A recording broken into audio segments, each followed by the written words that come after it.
Lee Kuan Yew is here as Singapore's founding father. He served as prime minister for more than 30 years until 1990. He now serves as minister mentor to the current prime minister, his son. At age 86, he is regarded as an elder statesman on the global stage whose views are widely sought.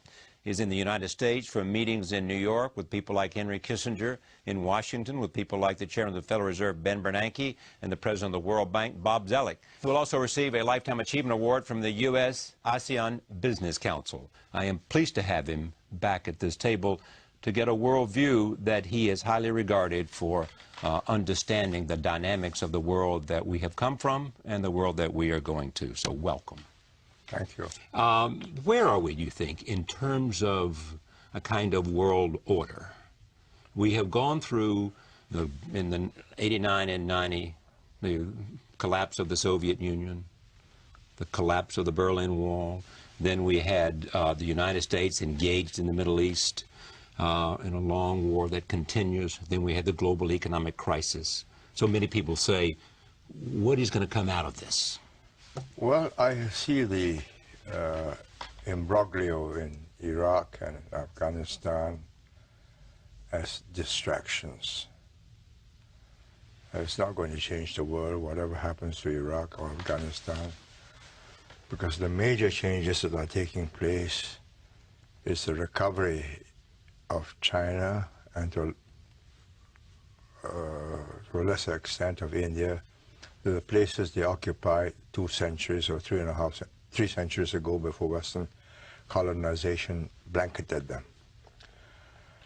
3 centuries ago, they were, between the two of them, 60% of the world GDP, just the population and the production that they put out. China is again on the growth path. She's now a member of WTO. She knows that every year she's growing faster than anybody else and can do that for another 20, 30 years because they've got such an enormous number of workers back in the West in the hinterland. 8%, 9%, 10%, no trouble at all. But after that, then they reach a ceiling where the labor is concerned, and then they got to increase productivity. But by then, in 30 years, they would have an economy, not per capita, but in total terms, bigger than the USA, which means they've got resources to build up political, strategic, and other influence. And in fact, in anticipation of that, people already treat her differently because they know that this is going to be a big fellow around the block. It's a watershed. I mean, the world order that we knew was dominated by the Caucasian peoples. Europe, technology, sailing ships, then aircraft. They conquered the world. Industrialization. Globalization. Globalization. Well, industrialization first and then they globalize it. And America is the extension of Europe, with a difference in that she's more embracing of other races. The 20th century was the American century. The first half of the 21st century, a large part of it will still be the American. But I believe the second half, you will have to share top places with China and also with India, make space for them too. You have said in a speech I read just today that the relationship between the United States and China, based on what you just said, has become the most important global geopolitical issue of the century. Yes. How they both handle it. From the Chinese side, in a very pragmatic, almost cold-blooded and clinical fashion. On the American side,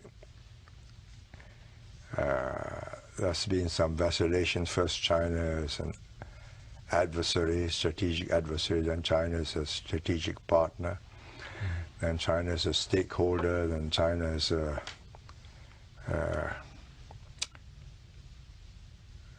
not carrying its weight. But China wants to be, as in the famous words of Bob Zoellick, now the president of the World Bank, and they want to be a stakeholder. As Bob Zoellick coined that phrase. In Singapore, I think. Well, I mean, whatever it was. Wherever it was, you know. And the Chinese were wondering what that meant. No, they didn't know what stakeholder meant. They now know. Yes, they looked up the dictionaries, they didn't get much out of it. They discussed it with friends, and I'm one of the friends.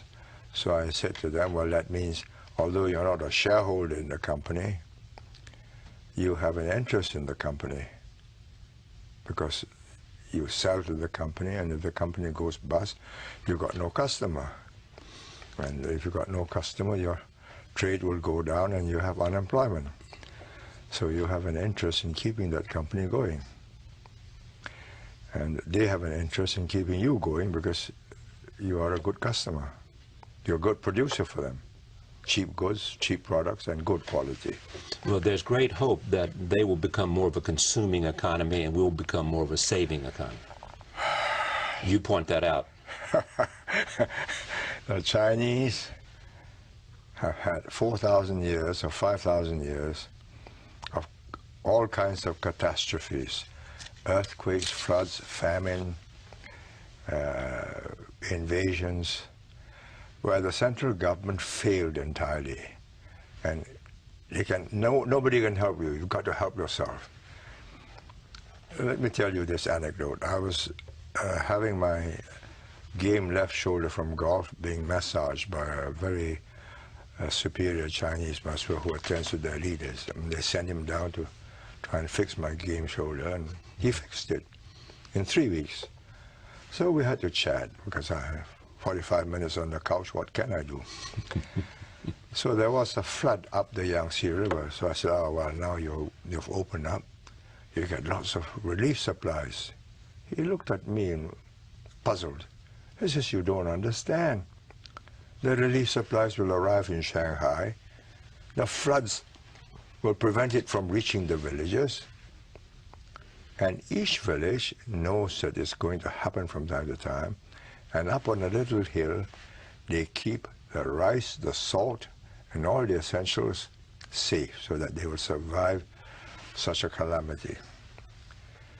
And that habit, just like the Japanese have the kit underneath their bed for earthquakes, that is their habit of surviving. So they stuff the money under the pillow, because banks are not trustworthy, or gold. And that habit is not going to change, that habit of saving. It will take a long time. It will take 1-2 generations of affluence. And it may happen in the cities, and it's not going to happen in the countryside. You say this about America as well. You talk about the Chinese as having patience, and they have persistence, and they have discipline, and they have organization. But you say America has something special that will be part of the inevitable competition.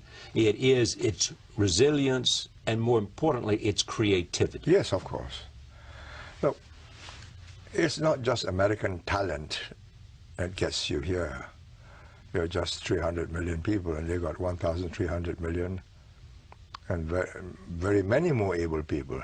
But you are attracting all the adventurous minds from all over the world and embracing them, and they become part of your team.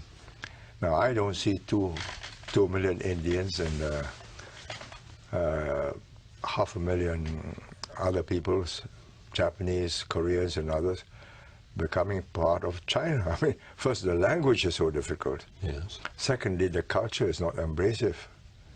How do you fit in? What should the United States do as it looks at the inevitable growth of China as a dominant player? What would be a wise foreign policy? I think... Because you have 2 or 3 decades before it reaches its full strength.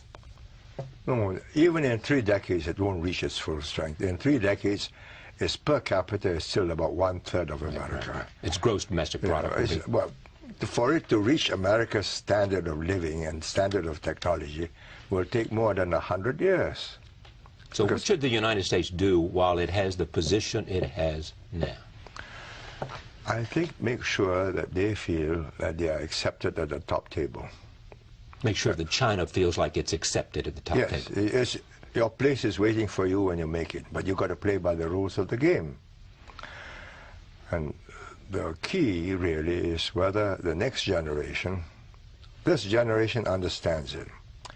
They know that they have no chance competing against the West, America especially, in technology, and especially military technology. There's absolutely no chance. They may build an aircraft carrier to guard the shipping lines where they carry oil and other minerals. This is the first time where the Chinese are growing, but dependent on the world for its resources. But they're going around the world signing up contracts in Iran and in Africa. And absolutely, but before that, it's all within the Chinese empire. They don't have to worry about the rest of the world. This time, they have to worry about the rest of the world, because without the resources, the oil, the iron ore, nickel, whatever, the growth will stop. Will they be able to create the domestic demand that's necessary as they find exports reduced? Slowly. But in the meantime, there's keeping the economy going by enormous expenditure on infrastructure in the West. High-speed roads, high-speed railways, airports, telephone lines, bringing water from the south up to the north where it's arid and dry. Huge, enormous mammoth projects. That keeps it going.